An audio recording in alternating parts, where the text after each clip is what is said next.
சஹான்ஜி speaking. Jai Tamil சஹான்ஜி பேசுகிறேன்.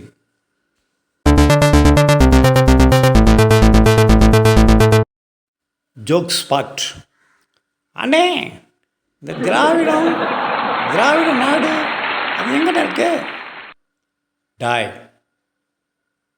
திராவிட நாடெல்லாம் கப்சாடா. ஆந்திரா, கேரளா, தமிழ்நாடு, கர்நாடகா, இது நாலும் சேர்ந்தால் திராவிட நாடு சொல்லலாம்.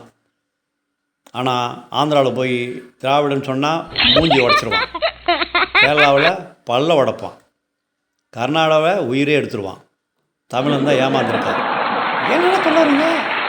ஆமாண்டா, நம்ம தமிழர்கள், தமிழக தலைவர்கள் அறம் சார்ந்த மனிதர்களாக இருந்திருக்காங்க. அதனால தான் பெரியார், அண்ணா போன்ற மாற்றுமொழி தலைவர்கள் தமிழகத்தில் தமிழை பேசி பேசி தமிழின தலைவராக மாறிவிட்டனர்.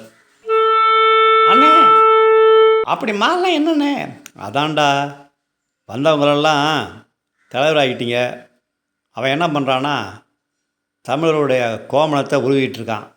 தமிழ் வாழ்க, தமிழ் வாழ்க சொல்லி தமிழை கண்டுக்கிறதே இல்லை. மேம்போக்கா இருக்கானுங்க, நம்மளை ஆட்சி செய்ய பண்ணுவாங்க. ஏன்னா அவன் திராவிடன்னா தமிழர் இல்லாதவர்கள்.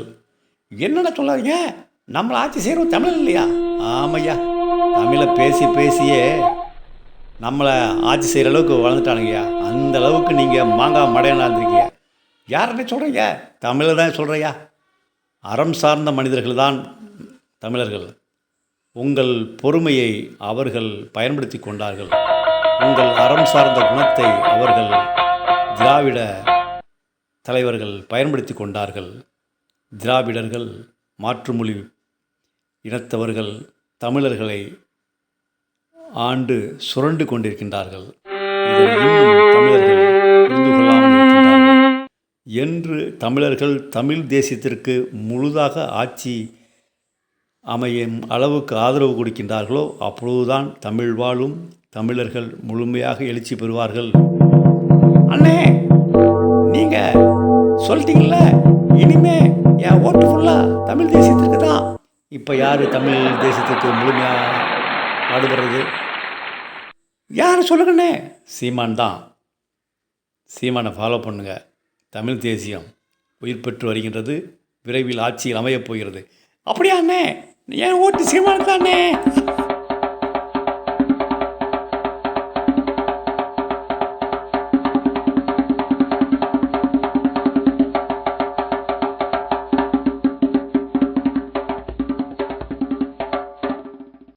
Spiritual spot. ஆன்மீகம் என்றால் சீக்ரெட் ஆஃப் ஸ்பிரிச்சுவல்.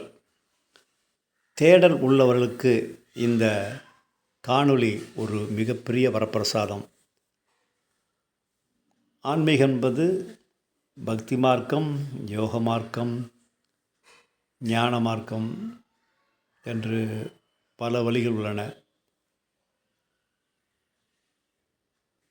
நாம் ஒரு தனி மனிதன் தனது ஆன்ம சக்தியை, தனது உயிர் சக்தியை முழுவதுமாக ஆத்மத்தலத்திற்கு அர்ப்பணித்து கான்சியஸில் உயிர்த்தெழுவதுதான், விழிப்புணர்வு தளத்தில் உயிர்த்தெழுவதுதான் ஆன்மீகத்தின் சாராம்சம். ஆனால் நம்முடைய உயிர் சக்தியை முழுதாக ஆன்மாவிற்கு வழங்குவதற்கு பல தடைகள் இருக்கின்றன. உடல் தளம், மனத்தளம், இதயத்தளம், இந்த 3 தளங்களையும் கடந்து அவன் ஆத்மத்தலத்திற்கு தனது உயிர் சக்தியை முழுமையாக அர்ப்பணிக்கும் அந்த வழிமுறைதான் ஆன்மீகம், சீக்ரெட் ஆஃப் ஸ்பிரிச்சுவல். எனது ஆன்மீக பாதையில் என்னை கண்டுணர்ந்த குரு என்னிடம் முதலில் விதைத்த ஞான விதை, கோ இன்சைட், உள்ளே போ. இந்த சமூகம் தனி மனிதனை வெளிப்புறமாகவே பயணிக்க பயன்படுத்தி விட்டது. மனம் சார்ந்த வாழ்க்கை, பொருள் சார்ந்த வாழ்க்கை, பதவி சார்ந்த வாழ்க்கை, புகழ் சார்ந்த வாழ்க்கை எல்லாமே வெளிப்புற தேடல்கள் தான். இதற்கு மனம், உடல், இதயத்தலம் பயன்படுகிறது. நம்மளது முழு உயிர் சக்தியும் இந்த 3 தளத்திற்கு மட்டுமே பயன்படுத்துபவன் சராசரி மனிதன். தேடல் உள்ள மனிதன் தம் உயிர் சக்தியை இந்த 3 தளங்களையும் அமைதிப்படுத்தி, தன் விழிப்புணர்வால் அமைதிப்படுத்தி, தன் உயிர் சக்தியை முழுவதுமாக ஆத்ம தளத்திற்கு வழங்குவதுதான் ஆன்மீகத்தின் சாராம்சம். இதுதான் சரணடைதல். உங்கள் உயிர் சக்தியை முழுதாக ஆத்மாவிற்கு வழங்குவதுதான் சரணடையும் தன்மை. Surrender high power spot.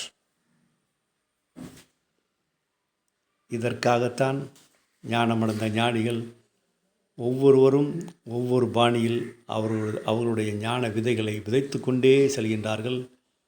தேடல் உள்ளவர்கள் அந்த விதைகளை விருட்சமாக்கி விழிப்புணர்வு உயர்ந்து தான் யார் என்று உணர்ந்து அதை மற்றவர்களுக்கும் பகிர்கின்றார்கள்.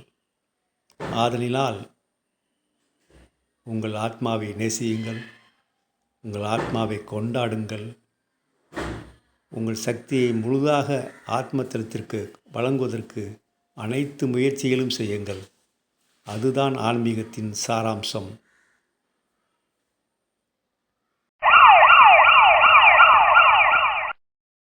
உயர்ந்த உன்னத விஷயங்களை கேட்டு நீங்கள் விழிப்புணர்வில் உயிர்த்தெழ செகாஞ்சி ஸ்பிரிச்சுவல் சேனலை சப்ஸ்கிரைப் செய்து கொள்ளுங்கள், லைக் செய்யுங்கள், நண்பர்களுக்கு ஷேர் செய்யுங்கள்.